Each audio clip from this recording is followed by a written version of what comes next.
We may fall 7 times, but we still climb up the 8 times and keep it forward, you know.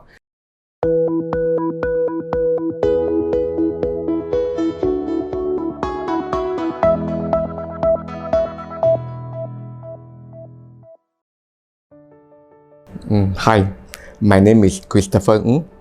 I'm the founder, CEO of a Rigel Group of company.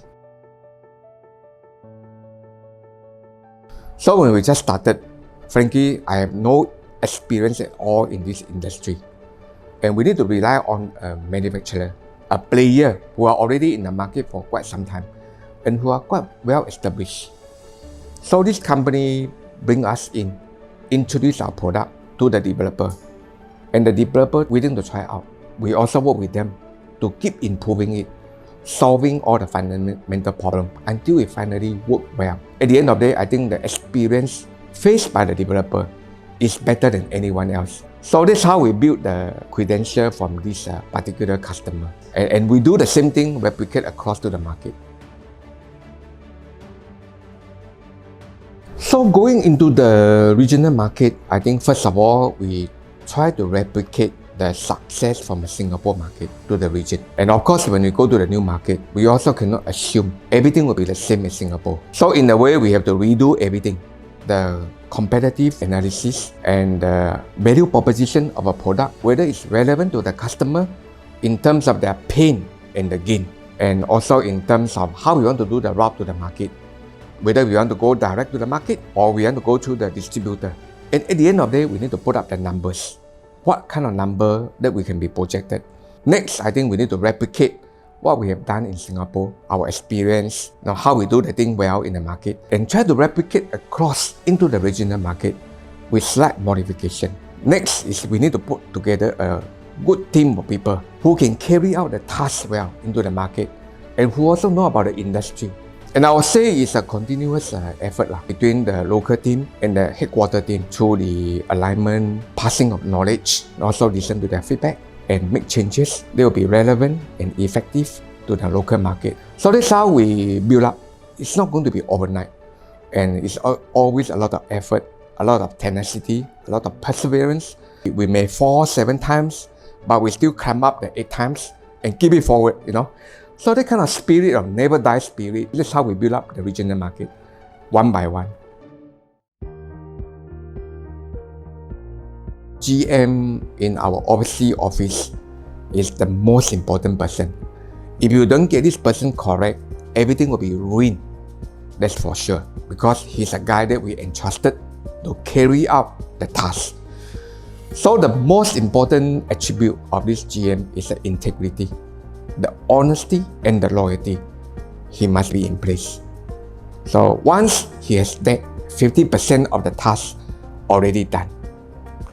The other 50% is on the competency, whether he has the ability to carry out the job, to managing the team, to assemble a team of competent staff, and to carry out the objective, the mission of the BU to get it accomplished. So I will advise, well, immediately you can put in somebody to help to set up and supervise. But eventually, it's best to have a local GM to oversee the entire operation. And they also know the market better. And they can work with the HQ better. And then you can bring them on board. At the end of the day, I think the cost of recruiting the right GM is far more than the amount of money we pay to the headhunter company. So in the past, of course, we try to find it by our own, by referral, but I don't recommend that approach. I recommend we go through headhunter or somebody that you know that they are competent and they are good, they can carry the job.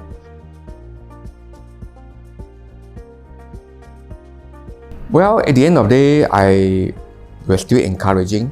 If it's a small setup, it's better to be by our own, a wholly owned company. And then we reward the people by the remuneration, by the share or by the money. We don't want to get them involved.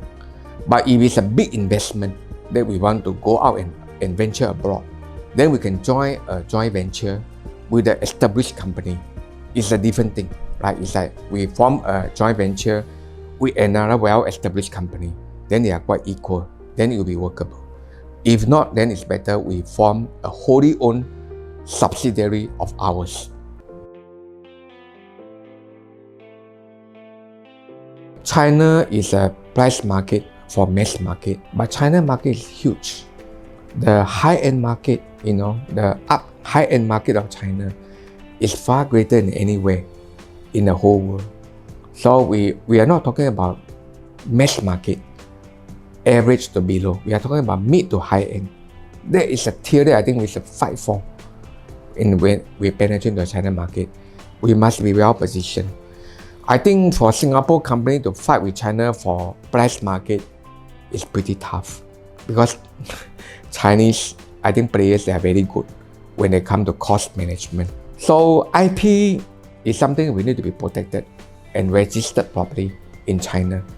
And it's also an area that we need to continue to capitalize on it. I think we mustn't be worried about people copy your IP. As long as you get it protected, anybody who copy, you can always take action. We must have that humble thinking. Is there a better way of doing it? We don't need to rush into anything.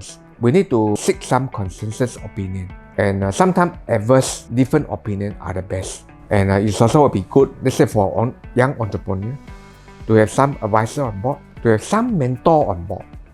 All these people can give you some advice. You don't need to listen 100% of what this person give you, but it can give you the advice and the reference to make sure you adopt the better path of success, right? You don't end up making mistakes. You must be humble and you must be willing to listen to other opinions, especially the adverse opinion, right? Those differ from your point of view. Really give a deep consideration and deep thought whether are they good or not good before you discard it.